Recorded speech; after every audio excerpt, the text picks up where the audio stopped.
Selamat pagi anak-anakku, berjumpa kembali dengan Pak Estu di materi kita, materi pelajaran agama di bab yang ketiga di subpokok bahasan terakhir.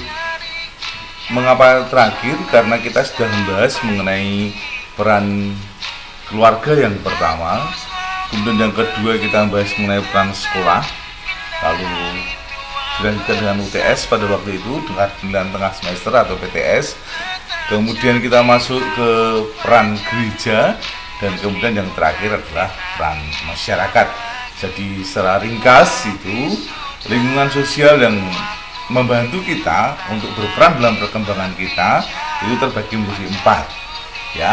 Yang pertama keluarga, kemudian yang kedua sekolah, yang ketiga gereja, dan yang keempat masyarakat.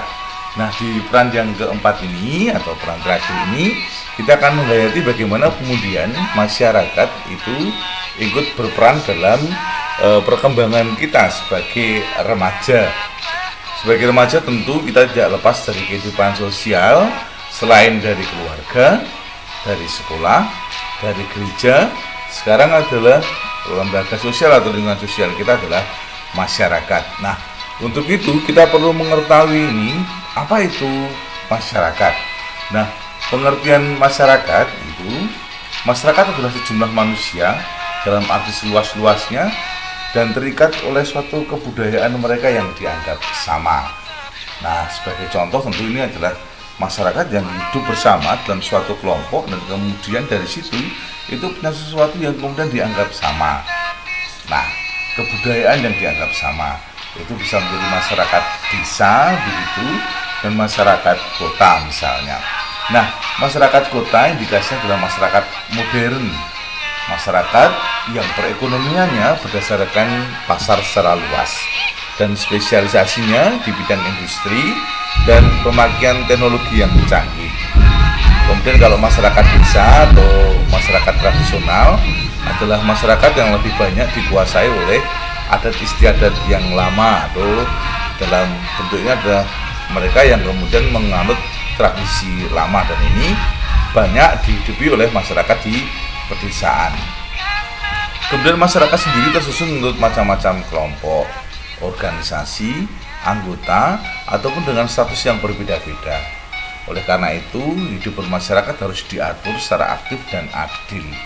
Nah, sebagai makhluk sosial, kita membutuhkan masyarakat demi perkembangan kita.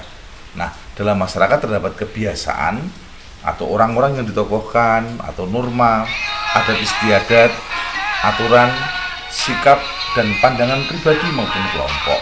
Nah, unsur-unsur tersebut dalam kehidupan bersama di masyarakat perlu kita sikapi secara kritis. Nah, untuk itu dalam peran masyarakat pula kita boleh untuk kemudian kita mengenal di masyarakat kita ada tokoh, orang-orang yang kita tokohkan tadi, baik itu tokoh agama, tokoh pemerintah, orang yang karena pengaruhnya, karena pendidikannya, karena mungkin latar belakang ekonominya, maka mereka menjadi tokoh. Nah, untuk itu kita dapat belajar dari mereka yang memiliki semangat berkorban dari tokoh masyarakat itu. Nah, dari masyarakat yang lain, dari kehidupan bersama di masyarakat, kita juga dapat belajar untuk melakukan kebiasaan-kebiasaan baik dalam masyarakat, seperti gotong royong, kerja bakti untuk anak-anak, ada posyandu untuk ibu-ibu, ada ronda dalam kehidupan masyarakat, pos kamling, ataupun kegiatan arisan, kegiatan rembuk desa, rembuk kampung, atau dalam hal ini juga anak-anak mudanya bergabung di situ, ada Karang Taruna, ada himpunan pemuda. Nah, ini kita boleh belajar dari semangat berkorban para tokoh itu ataupun kebiasaan-kebiasaan yang baik dalam masyarakat kita. Nah, hidup masyarakat itu mengandalkan bahwa kita mau hidup, kita hadir dan hidup bersama dengan mereka, kita ada dan terlibat dalam aktivitas mereka, dan kemudian sebagai anggota masyarakat tentu kita wajib mengikuti aturan, tradisi, adat istiadat dalam masyarakat kita. Tetapi sebagai warga masyarakat kita juga dituntut kritis. Artinya apa? Artinya kita diperlu untuk kemudian secara bijaksana mendasarkan segala sesuatu baik dalam aturan di masyarakat kita itu sesuai dengan kebenaran, ya. kita perlu bersikap kritis. Misalnya jam belajar masyarakat begitu, ada aturan jam sekian sampai jam sekian itu untuk belajar. Nah dari situ kita menggunakan itu dengan baik, gunakan waktu itu dengan baik. Apakah kemudian kalau malam hari lepas dari antara biasanya jam 7 sampai jam 9 ya, antara jam itu kita nggak boleh belajar? Boleh juga kalau memang kemudian waktu yang kita punya lebih dari jam 21 ya. Seperti malam ini nih Pak Estu menyiapkan materi kita untuk pagi ini sudah larut nih. Pak Estu menyiapkan ini pukul 1. Tetangga kanan kiri Pak Estu sudah pada tidur. Tapi Pak Estu bisa kemudian menggunakan jam belajar masyarakat dalam hari tertentu gitu di jam yang lepas itu, asal dengan cara tidak mengganggu tetangga kanan kiri kita ya. Ini misalnya. Nah kita perlu menyikapinya secara kritis. Kemudian gereja juga punya panduan tentang bagaimana kemudian peran masyarakat menurut pandangan gereja. Nah dari sifat sosial manusia tadi tampaklah bahwa pertumbuhan pribadi manusia dan perkembangan masyarakat sendiri itu saling bergantung. Nah, jadi kita yang bertumbuh dan kemudian perkembangan dalam masyarakat kita itu kita saling bergantung. Mengapa begitu?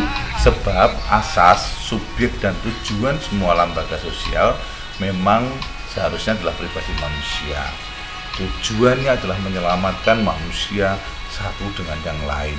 Nah, berdasarkan kodratnya, manusia sungguh memerlukan hidup dalam kehidupan masyarakat, di mana secara bersama-sama dalam lingkungan di masyarakat manusia terselamatkan antar pribadi dalam anggota masyarakat itu.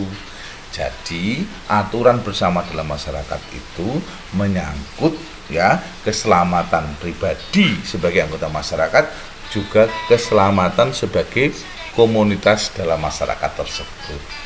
Ya, ini ada dalam konstitusi pastoral gereja di dunia dewasa ini, atau dari Gaudium et Spes, dari konstitusi dari dokumen Konsili Vatikan kedua tentang gereja di dunia dewasa ini, artikel 25, atau dalam buku paket itu ada di halaman 151 nanti kita cek lagi ya. Tidak di halaman paket halaman 25 ini mungkin luarnya artikel 25. Kemudian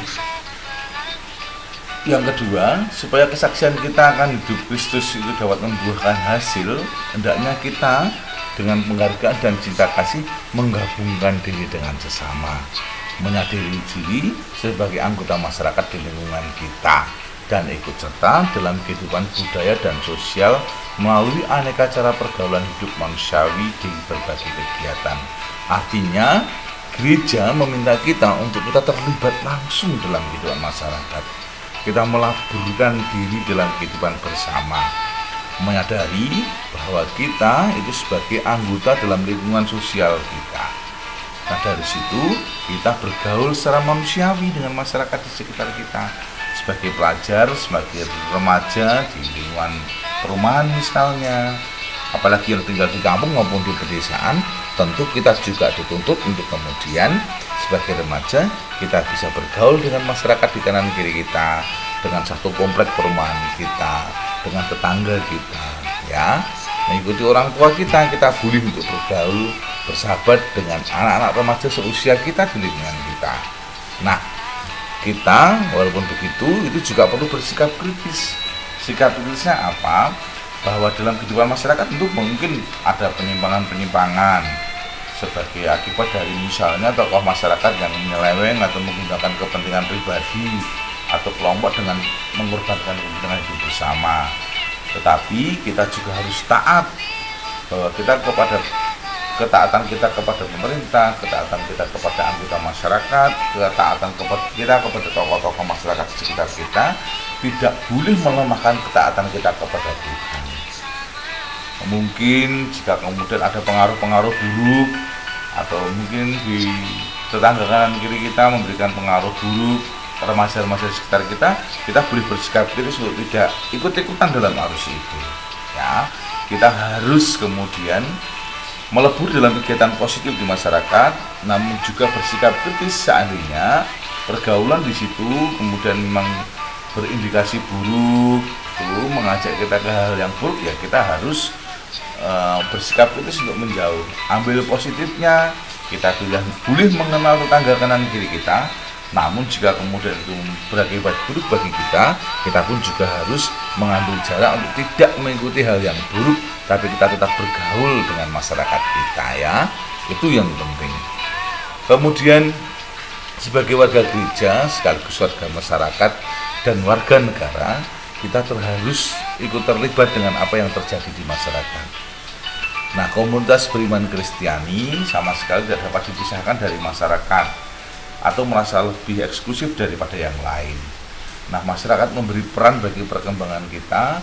Kita semakin belajar dari lingkungan hidup kita untuk semakin menemukan kedewasaan.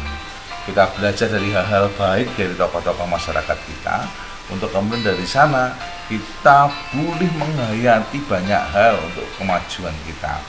Kita bisa diterima di lingkungan kita, mereka pun juga mendukung upaya baik kita untuk semakin menjadi dewasa. Dengan begitu, sebagai warga masyarakat, kita menjadi 100% warga gereja, juga 100% warga negara Indonesia. Ini yang kemudian diperjuangkan lebih dahulu oleh para pendahulu kita. Romo Van Lith misalnya sebagai seorang misionaris yang membawa pembaptisan pertama bagi orang Katolik di Pulau Jawa, selalu menyadarkan bahwa kalian harus 100% Indonesia, 100% Katolik. Itu artinya 100% sebagai warga gereja, tapi juga 100% ikut terlibat dalam kehidupan masyarakat kita, ya. Nah, demikian anak-anakku, materi tentang peran masyarakat bagi perkembangan kita. Nanti dalam materi ini kita akan melihat satu film pendek yang berjudul Basa-basi Pisang Goreng, ya. Basa-basi Pisang Goreng. Nah, nanti kita akan melihat dinamika kehidupan masyarakat, dan silahkan nanti ada pertanyaan di situ yang boleh untuk kalian jawab.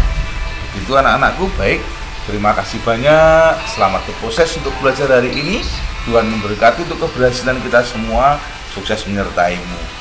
Untuk Anda yang akan mengikuti kegiatan PTS Remedi, silahkan nanti di hari Jumat pukul 12 Pak Estu akan sharekan soalnya di semua kelas untuk remedi kita. Silahkan Anda kerjakan. Waktu yang diberikan oleh Pak Estu adalah dari jam 12 di hari Jumat besok sampai dengan jam 2. Jadi hanya 2 jam saja untuk Anda mengerjakan. Selebih jam 2 Pak Estu anggap terlambat, dan itu ada pengurangan nilai, ya. Jadi mulai besok hari Jumat, bagi Anda yang remedi, yang nilai PTS-nya belum tuntas, silahkan mengikuti PTS ulang, ya, dari Jumat pukul 12. Baik anak-anakku, sukses selalu menyertaimu. Terima kasih. Selamat beraktivitas untuk hari ini. Tuhan memberkati.